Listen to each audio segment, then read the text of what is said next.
This is the Bartholomewtown podcast. Hi, everyone. Welcome into another edition of the Bartholomewtown podcast. I'm your host, Bill Bartholomew. On today's episode, a conversation with Rhode Island State Representative Anastasia Williams.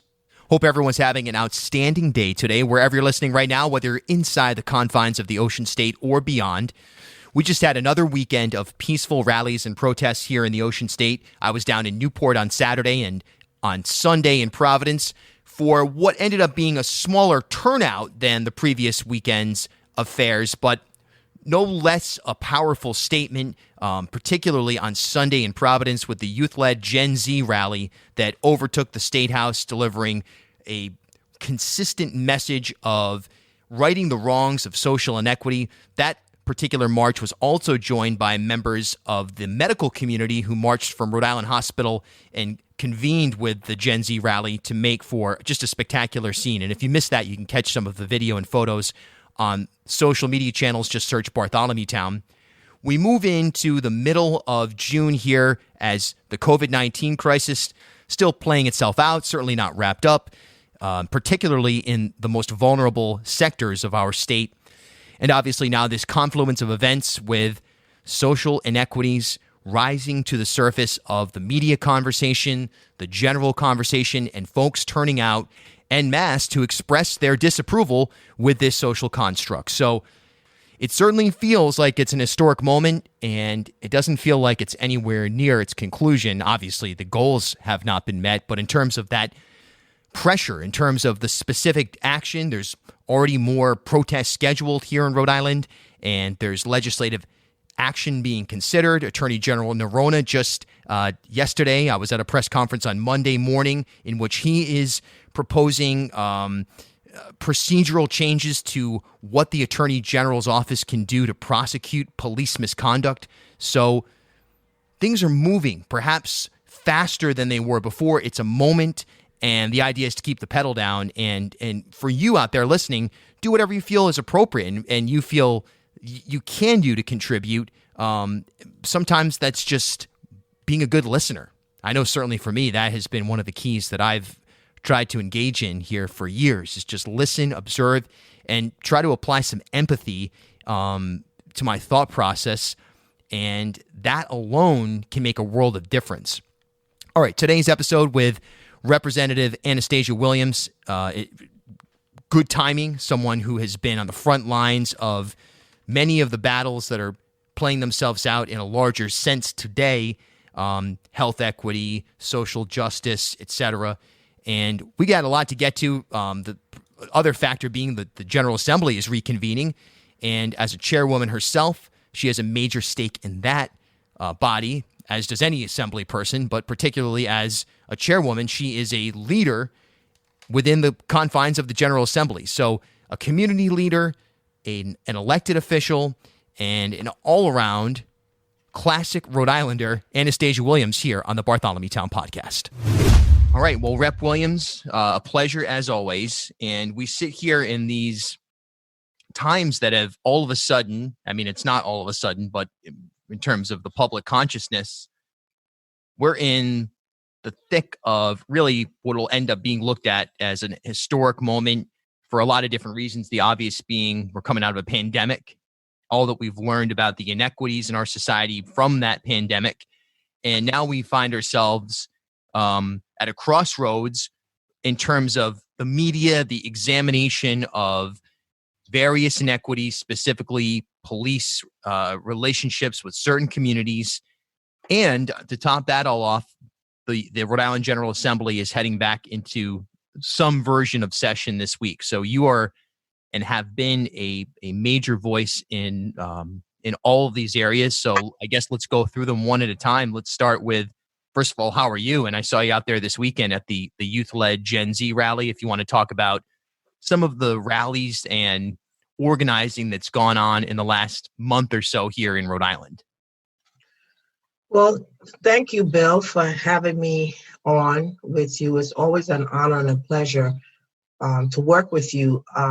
You are the news. You are the people's eyes and ears, and I greatly appreciate it. Channel 10, 6, and 12, give a little glimpse of what fits their narrative opposed to the real story of what's going on in our communities live. So I am grateful for you for that, amongst other things.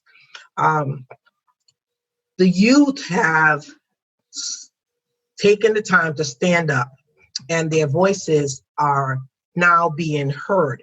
Realistically, I honestly believe that the powers that be are not completely, totally listening and hearing all of what's being said. Some are very attentive to a change coming on, but they still demonstrate, at least to me, the fear that they have because they don't want to ruffle any feathers of the status quo, the powers that are. Unfortunately, for me, the truth is the truth. The facts are there, and all of this bad behavior, I'll call it, or selfish interest behavior needs to be slowed down, if not eliminated at the least. They need to slow down.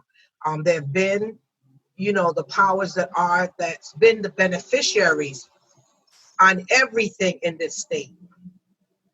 And the sad part of it is they have utilized the community of color in order to benefit, their interest. So the tables are turned. I don't think they believe that the youth have the force to make that change, but I beg to differ. There's no question. I mean, to be honest with you, yesterday, and I've seen this really in, I guess, maybe even like the last year or so, noticing certain millennials and then obviously Generation Z just not having the same, buy-in to the storylines, if you will. And it's partially, I would suppose, based on more access to information, but also critical thinking that they've encouraged themselves to engage in. And there's no question that the resisting to the oppressing factors of our society is much more authentic than anything I've seen, or I think back to Occupy Wall Street, which was, interesting. And I was in New York during that, and it had its moments, but nothing compared to the raw energy of not going to happen anymore that we're seeing right now with this youth-led action broadly. I agree. I think for Rhode Island, my experience, my thoughts on the millennials here, they have been a voice, but I don't feel that they have really gotten up and did what they could do. They started conversation and some changes, but Generation Z, as you mentioned, are raw. They are real and they are ready. And the youngest was 9. And people, 9, 12, 14, 15, they're too young. They're starting to develop at 5. They come out and they say things that makes you go, where did you get that from? Right. So it's like age nowadays does matter in certain things. You got to be 18 to be registered to vote, but that doesn't necessarily mean that you're too young to present facts or solution to a problem that they may see differently than we see. We need to pay attention. We need to hear what they're saying. And for far too long, we have not. And I say we, meaning the lawmakers, the powers that are in, not necessarily myself, because I've been screaming at this for the longest time and they weren't paying attention to me either. I think there's just what I notice as well is, I don't want to use the word conditioning because that's, that implies that you can't think for yourself, but that's exactly what it is. It's conditioning. They have had their way of doing things because, one, they know that the minority community is very detached. They know that they can be easily persuaded and pulled along for their agenda.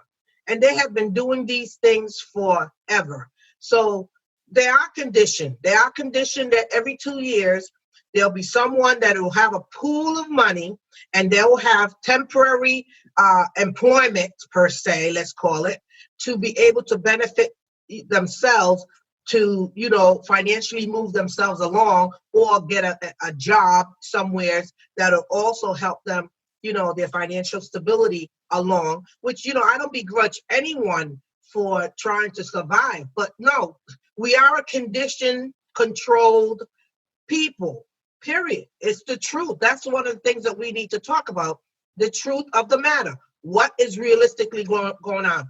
These conversations need to be had. People need to get comfortable being uncomfortable having these conversations, because for far too long, they talk about them behind closed doors with their own folks, their own peers. But it needs to be an open, honest conversation, grown folks conversation, because the kids are like, really, you ain't getting it. You ain't getting it, and we're taking it. And I'm like, go get it, because it's yours anyway. Right. And it's a rapid take at this point, as we're starting to see. And look, there's always going to be naysayers, folks who are saying, if you question the police, somehow you're, un-American, you're unpatriotic, or, if you go against anything that's an institution, you're somehow a radical. But the reality is that's just based on how the paradigm has been set. The truth is that these new ideas that are starting to percolate around the country and here in Rhode Island, they're not really new. They're just starting to get exposed, and more people are going, wow, that's how we should be approaching our civilization. Absolutely. Another example is a decade ago, Dr. Ruth Simmons came into Rhode Island. She was the president of Brown University, and she uncovered a gold mine that has been there for decades on top of decades. She took the covers off it, dusted off all the stuff, everything there for whomever was interested to take it on and do what needed to be done with it. Here's a decade later, and it's starting to take root. Why is it that it took a whole nother decade after another expert brought it to light, who's female, African-American, super intelligent, and it was like, here you go. She said to me, you cannot teach, you cannot lead, you cannot help people who do not want to learn, do not want to follow, or do not want to hear, period. And I could not understand what she said to me, because at that time, like I said, 10 years ago, because I saw the solutions to the problem, but it appeared that I was the only one seeing those solutions with all the powers that be. And I've had conversations over conversation with these powers that be. From the governor, from the speaker, from the president, from my colleagues, I have had those conversations. And again, now it's clear to me that, it was falling on deaf ears, placating and just giving me the opportunity of sitting down and having a nice conversation. And that's all it ended up being. Yeah. And now it's a point where, it's got to be tangible action. It's got to be brick and mortar, as the term has come up. And let's kind of veer back to the coronavirus crisis here in Rhode Island, and something that I know firsthand that you've been on the front lines about is health equity. And a lot of people probably don't realize how detail-oriented that conversation is. It comes down to translation services for folks that don't speak English or American Sign Language or Spanish, transportation, access to testing, access to really follow-up care. These are things that are basic for some people. And you used the quote maybe a month and a half ago now in a piece that we did together, that what works in Narragansett and East Greenwich doesn't work on Broad Street and Cranston Street. And this sort of one-size-fits-all approach to COVID-19 in Rhode Island is really failing miserably when it comes to the detail orientation. So walk us through, I guess, where we are today with not only COVID, but health equity and how that plays into everything that we're seeing percolate around the country? Well, we're pretty much almost in the same place that we were a month and a half ago. There has been some strife. I can't say that there hasn't, but not as much as should have been by this time. And it's going to be really hard to really catch up per se, because the resources are almost gone. As you heard, that there are $358 million that's left untouched. But hear this, we are about $235 million in a shortfall with this year's budget. It seems to me that we have $358 million that's not assigned to anything that could definitely plug that hole. And if that's the case, and if that's where that some of that, most, if not all of that money is going to, I would be very surprised. I would be surprised that it isn't.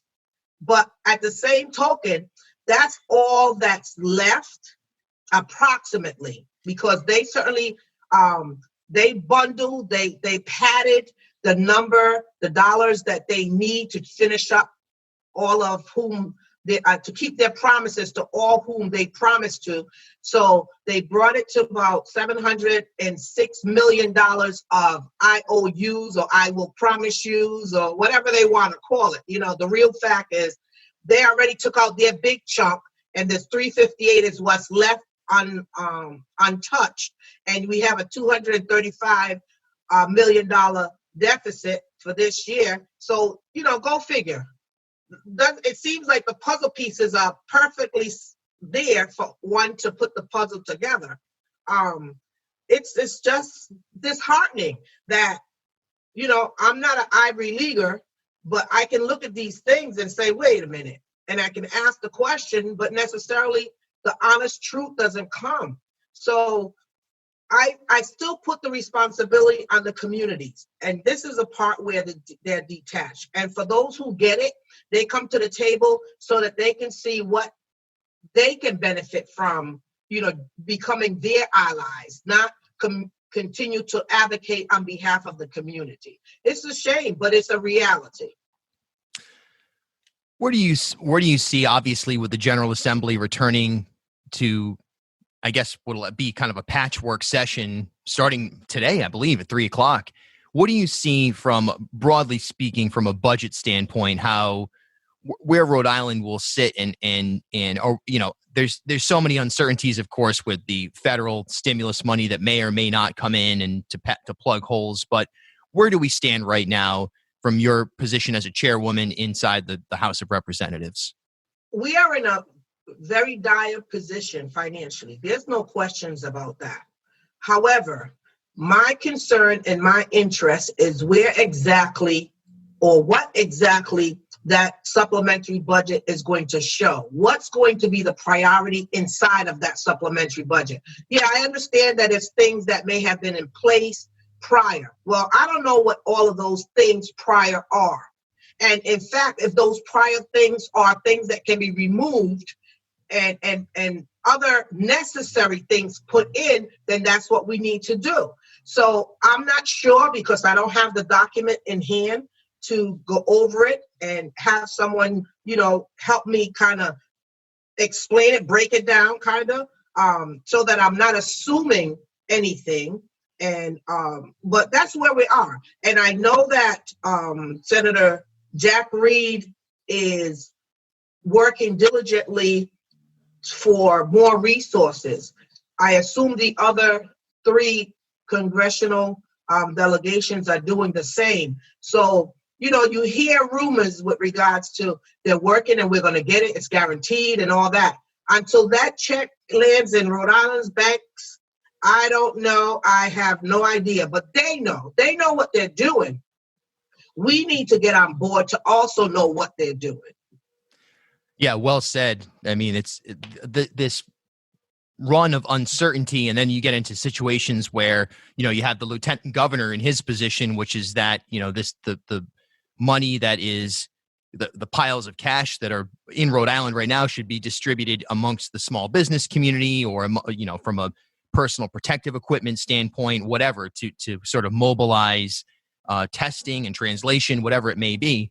But then the governor's position is, well, we've got to hold on to that money in case we don't get more from the federal government, because there may be changes to how we can use it, and then we can use that money to plug budget holes.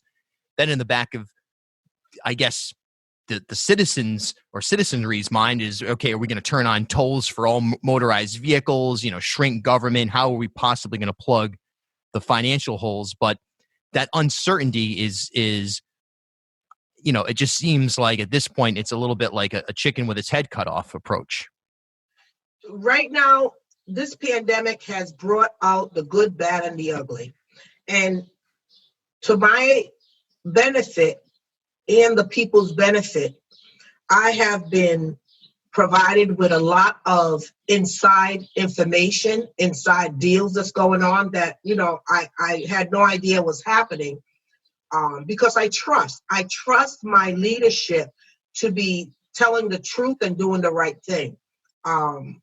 When I have approached for assistance for my district, I have received it. As small as it may be, it was greatly appreciated and was definitely used in the right way. So for me, that is definitely a plus. However, knowing that other entities always end up getting 100 times more than I have been getting for similar entities elsewhere, it's disheartening. It's just sad. The whole situation as it is sad. Now, you mentioned about tolls. Trust me, that's on its way. It's the toll for the trucks that's in place, and it's coming for all of Rhode Islanders that's on the road with their car. Trust, that's one of the plans that's definitely been brewing. Definitely. Yeah, I mean, you can just kind of sense it. You look at those machines, the gantries on Route 95, and you go, okay, wait a minute now. That's part of a long-term strategy. That's not just to grab short-term funds from the trucking industry. This is the Bartholomewtown Podcast. Hey, friends, a great way that you can support the Bartholomewtown Podcast is to leave a rating and review on Apple Podcasts or wherever you're listening right now. You may also find the pod on your favorite social media channel, including daily digital content and frontline reporting. Bartholomewtown listeners, love to hear from you. You can always send me an email. It's bill@ripodcast.com. That's Bill, B-I-L-L, of course, for those of you who were questioning if I use one L or three L's potentially, at ripodcast.com. Let's kind of circle back to the topic of the moment, though. Something that was interesting yesterday is at one point the youth on the State House steps, someone mentioned number of politicians, but Speaker Mattiello, and I'll explain why I find this interesting, but your colleague, Speaker Mattiello, and a good amount of the youth erupted in a chorus of boos. And I thought, wow, that's interesting, because 6 months ago, I would have said if you went out on, I don't know, stood on or Memorial Boulevard in Newport and in downtown Providence and went outside of the Home Depot in Warwick and asked people, hey, do you know who Nick Mattiello is? That 9 out of 10 people would have never heard of the speaker. That's how disengaged I believe Rhode Islanders were from the political process. But to hear the youth understand who their leaders are by name and what they do and how closely they're paying attention, that's another fascinating element of all of this to me as well. I think a lot of people discredit younger voices when it comes to activism or social justice and say, well, they don't really know how things work. It seems like these kids know how things work. And with all these issues we just spoke about in the last 20 minutes or so, the youth understand the mechanics that are going to be required inside government and outside of government to make changes. Yes, I wasn't present when I heard when they booed the Speaker Mattiello. However, I heard about it, and let me tell you, this new generation Z, the youth, and all of their allies don't have any fear whatsoever. Fear fears them, period. Yeah. Period. They're coming full force. And those adults that have control better watch out. Better watch out, because they're busy making sure that their make sures are all taken care of, instead of taking care of and making sure that our youth are taken care of, that they're going to miss out. They're going to be hurting, period. What's going on right now is not acceptable. The status quo is changing right before their eyes. I was informed that the police chief of New Shoreham feels and believes that the policeman's Bill of Rights is fine the way it is, and so is the North Kingstown police chief as well. There's nothing wrong. It's work fine. Blah blah blah blah. I didn't meet either one of them. I'm waiting to meet with the executive director of the Police Chief Association Commission. But at the end of the day, those two chiefs are perfect examples of the stubbornness of not willing to make the effort of change. They're set in their ways, and they clearly made it known. It's fine. There's absolutely, no truth to that statement. It is not fine, but they're holding on to it, and in fact, wearing it proudly. Yeah, and it's interesting. There was a scoop today, Dan McGowan in the Boston Globe, that, and I'm going to follow up with the Attorney General's office right after this call, but I believe today or tomorrow, the Attorney General is trying to introduce legislation that would give his office more power to prosecute police misconduct. We think back to the grand jury. I think back when I saw that, and I have a tremendous amount of respect for Attorney General Nerona, but I think back to the situation where Thomas Woodworth, a captain of the Wyatt Correctional Facility, drove his pickup truck into a crowd of peaceful protesters. It was turned over to a grand jury for investigation, and they returned no indictment against Woodworth. And it just showed you, look, there's an element of course, that's not a police officer, but law enforcement misconduct that is deemed acceptable inside the halls of justice. And that needs to be immediately undone, like June 2020, that it needs to be undone right now. Yeah, and you think about Block Island, the police officer out, the police chief out there. I mean, what does he understand about the realities? Even North Kingstown, with all due respect, what do they understand about any of this? Come on. It's funny, but it's not funny, Right. Because it's like, spend a half a day in my shoe, Mm-hmm. and not as a woman. Now I'll put you in a man's shoe and see a black man's shoe and see how uncomfortable it is, how scary it is, to their reality. It's amazing. This stuff is amazing to divide and conquer us in a moment, in a time of change, is unacceptable. They've done it for years, and they still want to continue to do it. Folks are now coming up and want power. You've had the power and the rights all along, and you chose to do absolutely nothing but the wrong thing with it. Now you want the community to step up and support you to get this power. In what way? You've had it all along. So to get our approval that yes, and then you come back next time and say, well, you approved it. You was part of it. You said it was okay. No, we don't need to empower you any more than you are. We need for you to change your evil, self-serving, selfish, unfair, real mean, ugly, dark ways. That's what we need for you to do. Period. We don't need to empower you to do that. We need for you to really be conscious of what you have and have not been doing. And that is the right thing. Period.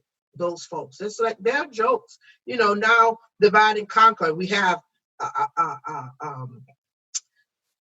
the Senate putting out a study commission. Listen, we've been studied, we've been injected, we've been dissected, we have been beaten and murdered.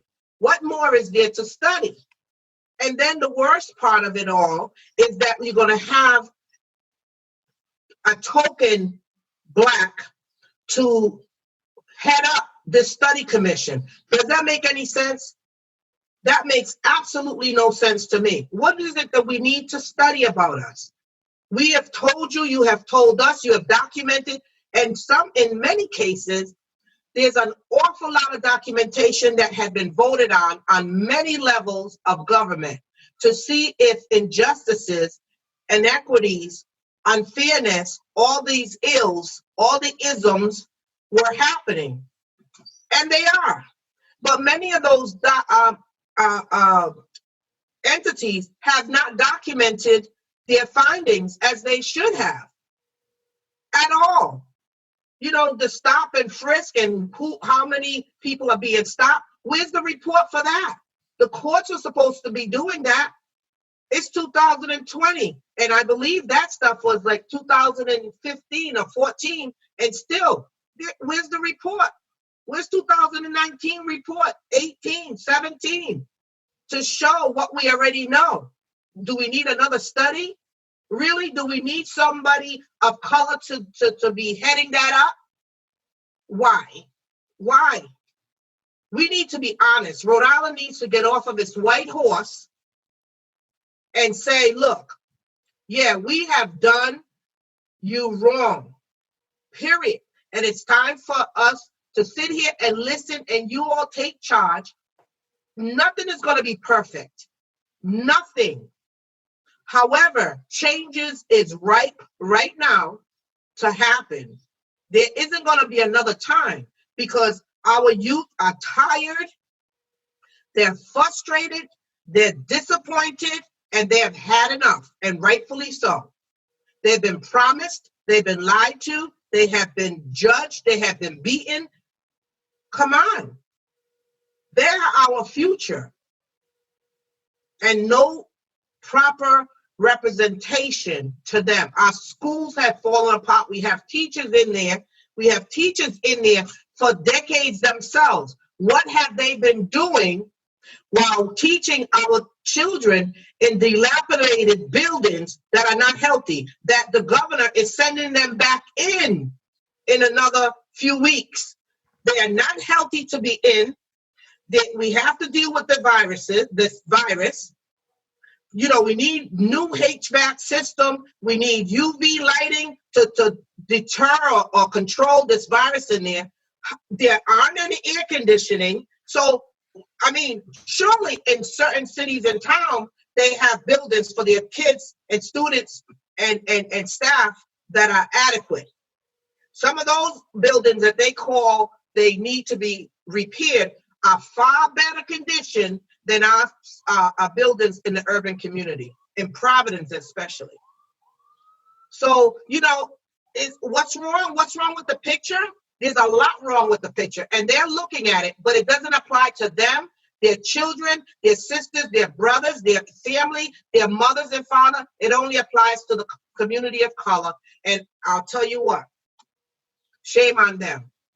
Their lack of action or their poor, unfair action is a curse upon them directly and everybody that's affiliated to them in their family, period. What they have done to us as a community of color, as taxpayers of this state, is totally unfair, wrong, and unacceptable. My opinion. I'm with you all the way, and it's discouraging as well because you see things that are just surface level acknowledgments, like let's drop Providence Plantations from the state name. Let's, deal with the Columbus statue that is erected in a community which is comprised mostly of the folks that are the descendants of the Columbus genocide. These basic surface level things that shouldn't be major questions that aren't even the real work of getting in and rebuilding.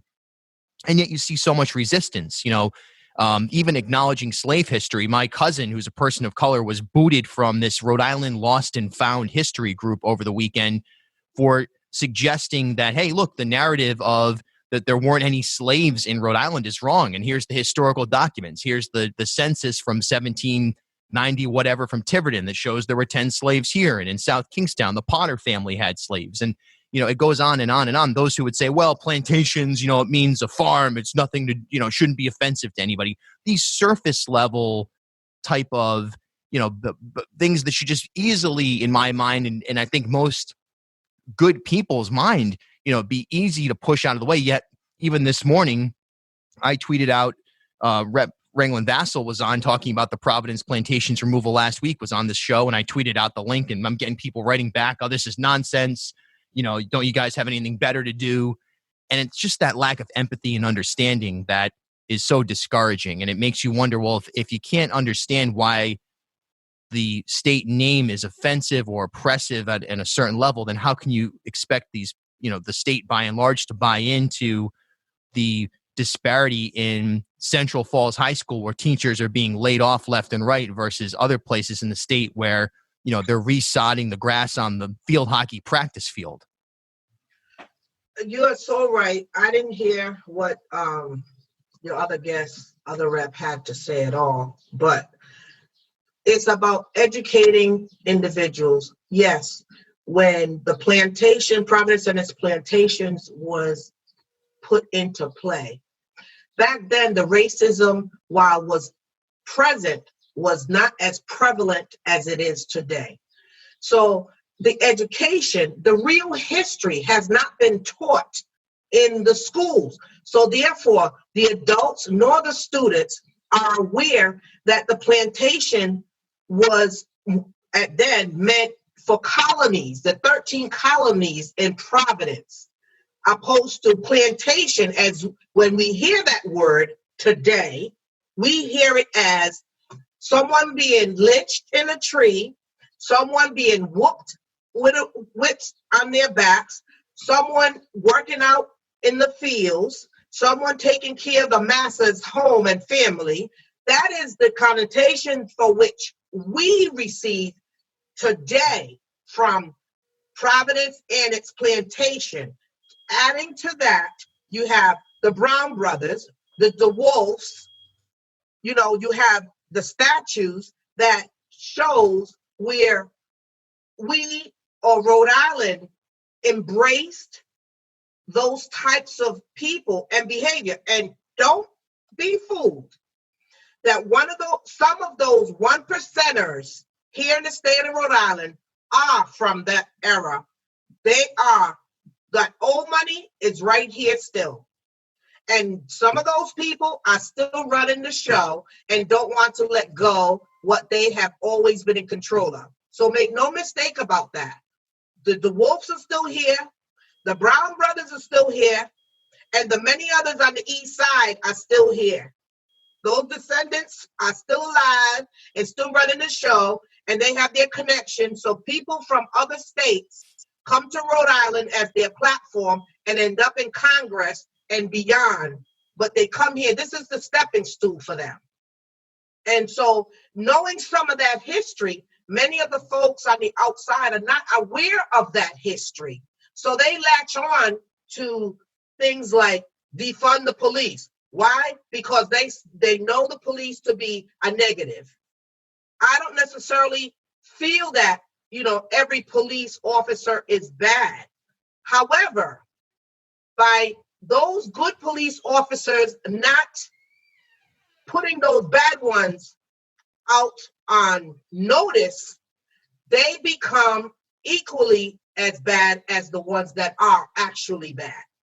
So there's a role for all of us to play, and one of them is we need to become more educated in what's really going on. Put the dots together and see, look, where is this? Where's this the wolf? Who actually are those 1%ers that are running the show?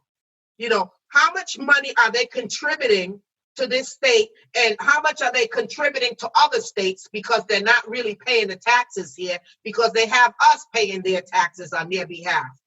So, it's a little bit of homework, but we need to do that in order to be better empowered, because by shouting and making a lot of noise and and doing the things to get attention is just that, getting us attention. We can get them to do action. That's what we're looking for.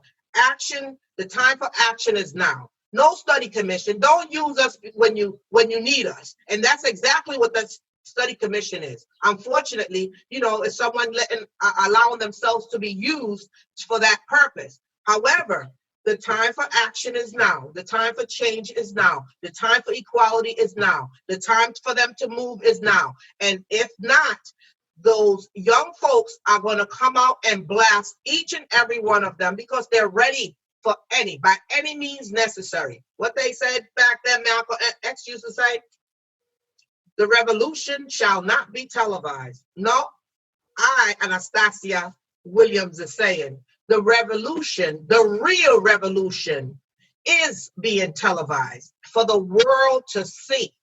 It's a reality. It's not a moment. It's a movement, period. Rep Williams, last question here is, what do you think for the average person out there right now that may hear this when it's released as a podcast, or even those of you who are watching live right now on Facebook? I know we've got a decent, a few people on here right now. I mean, what can the average person do right now, to encourage the overhaul, the systemic overhaul that needs to happen in a productive way from your position as a community leader, as a legislative leader? What would you suggest the average person does today when they get up, stop listening to this, to immediately start making change?